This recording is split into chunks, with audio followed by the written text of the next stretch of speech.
الحمدللہ رب العالمین والصلاة والسلام علی خاتم النبیین وعلی آلہ واصحابہ اجمعین اما بعد فاعوذ باللہ من الشیطان الرجیم بسم اللہ الرحمن الرحیم۔ سامعین ذی وقار، چند ہی دنوں میں رحمتوں سے بھرپور ماہ مقدس کی آمد ہے۔ یہ ماہ مقدس اسلامی کیلنڈر کا 9واں مہینہ رمضان المبارک ہے۔ یہ بہت عظیم اور بابرکت مہینہ ہے۔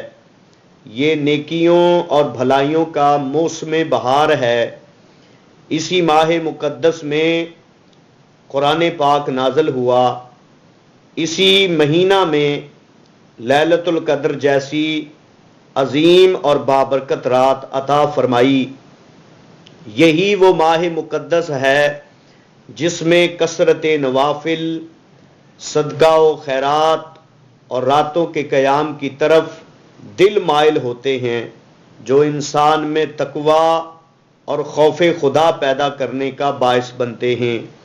بے شک اس ماہ مقدس کی عظمتیں اور برکات بہت زیادہ ہیں، لیکن ایسا نہیں ہے کہ اس کی رحمتیں اور برکتیں ہر اس شخص کو ملیں جو اس کو پائے، بلکہ جو اس کی تیاری کرے گا اور جو اس کی رحمتوں اور برکتوں کو پا لے گا، جو غافل رہیں گے وہ محروم رہیں گے۔ نبی اکرم صلی اللہ تعالی علیہ وسلم نے ایسے لوگوں کے لیے بڑی وعیدیں سنائی ہیں جو رمضان المبارک کی تیاری نہیں کرتے اور اس میں بخشش و مغفرت کا سامان نہیں کرتے۔ آپ صلی اللہ علیہ وسلم نے ارشاد فرمایا، تباہ و برباد ہو گیا وہ شخص، اس کی ناک خاک آلود ہو گئی۔ پوچھا گیا، کون یا رسول اللہ صلی اللہ علیہ وسلم؟ آپ نے ارشاد فرمایا، دخل علیہ رمضان فانسلخ قبل ان یغفر لہ، جس کی زندگی میں ماہ رمضان کا مہینہ آیا اور گزر گیا اور وہ اپنی بخشش نہ کرا سکا، اس کی ناک خاک آلود ہو گئی۔ سامعین و ناظرین حضرات، رمضان المبارک کی تیاری کے لیے انسان کو حتی الامکان کوشش کرنی چاہیے۔ رمضان المبارک کی آمد سے پہلے اس کی باخیریت آمد اور اس سے بھرپور نفع اٹھانے کی دعائیں مانگنا شروع کر دیں۔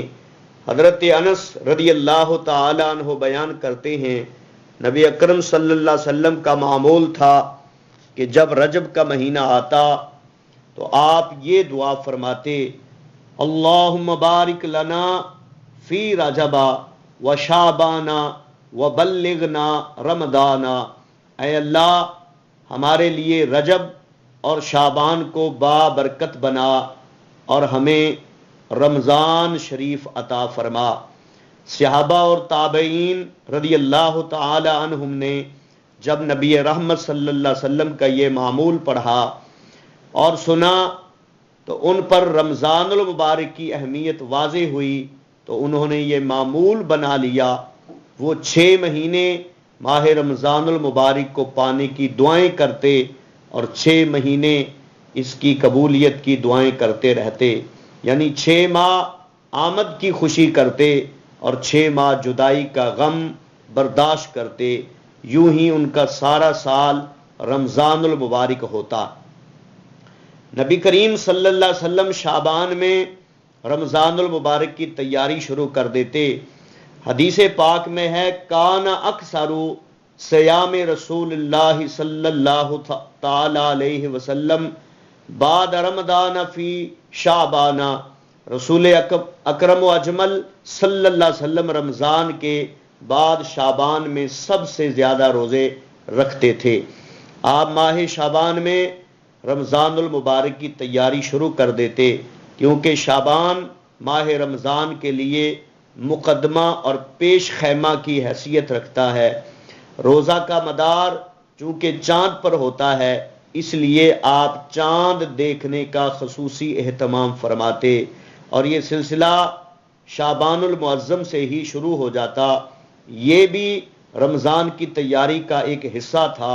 ام المومنین عائشہ صدیقہ رضی اللہ تعالی عنہ فرماتی ہیں، کان رسول اللہ یتحفظ من شعبان ما لا یتحفظ من غیرہ، رسول اکرم صلی اللہ علیہ وسلم شعبان کی تاریخوں کا اتنا خیال رکھتے تھے کہ دوسرے مہینوں کا اتنا خیال نہیں رکھتے تھے۔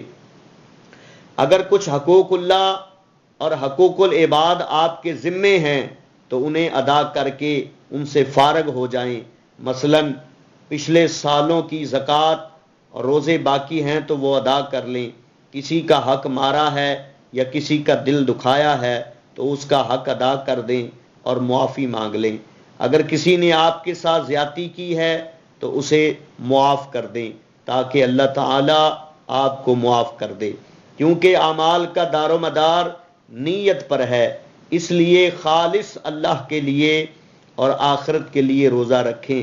روزہ کے حوالے سے رسول اللہ صلی اللہ علیہ وسلم نے ارشاد فرمایا، من ساما یرائی فقد اشرکا، جس نے دکھاوے کے لیے روزہ رکھا اس نے شرک کیا۔ وہ مجلسیں اور وہ دوست جو آپ کی کمزوری ہیں، جن کی وجہ سے آپ گناہوں کی طرف مائل ہوتے ہیں، ان سے دوری اختیار کریں۔ نبی پاک صلی اللہ علیہ وسلم نے ارشاد فرمایا، وَإِن كُنتَ فِي مَجْلِسٍ فَسَمِعْتَهُمْ يَقُولُونَ مَا يُعْجِبُكَ فَأْتِيهِ وَإِذَا سَمِعْتَهُمْ يَقُولُونَ لَكَ مَا تَكْرَهُ فَاتْرُكْهُ، جب تم کسی مجلس میں ہو اور انہیں اپنے مزاج کے مطابق باتیں کرتا ہوا پاؤ تو وہاں ٹھہر جاؤ، اور اگر وہ ایسی باتیں کریں جنہیں تم پسند نہیں کرتے ہو تو انہیں چھوڑ دو۔ مہمان کا استقبال کرنا اور اسے خوش آمدید کہنا اسلامی روایات میں سے ہے۔ ماہ رمضان المبارک اللہ تعالیٰ کا مہمان ہے اور سال میں ایک دفعہ آتا ہے، لہٰذا کھلے دل سے ہمیں اس کا استقبال کرنا چاہیے۔ رمضان المبارک کی آمد پر مسلمان ایک دوسرے کو مبارکباد دیں۔ نبی کریم صلی اللہ علیہ وسلم صحابہ کرام رضی اللہ تعالی عنہم کو مبارکباد دیتے تھے۔ آپ صلی اللہ علیہ وسلم ارشاد فرماتے تھے، اتاکم رمضان سید الشہور فمرحبا بہ واہلا، لوگو تمہارے پاس مہینوں کا سردار مہینہ رمضان المبارک آیا ہے، ہم اسے خوش آمدید کہتے ہیں۔ حتی الامکان دنیاوی کاموں سے رمضان المبارک سے پہلے نمٹ لیں، دوست احباب سے ملاقاتیں کر لیں، اور اپنے آپ کو اللہ تعالیٰ کے ذکر، نوافل، قرآن پاک کی تلاوت اور دیگر اعمال صالحہ کے لیے بالکل فارغ کر لیں۔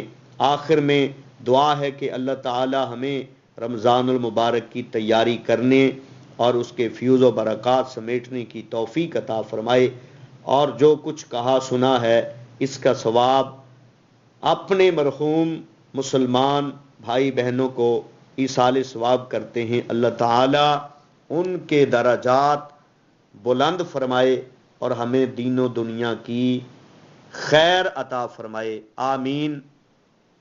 وما علینا الا البلاغ المبین۔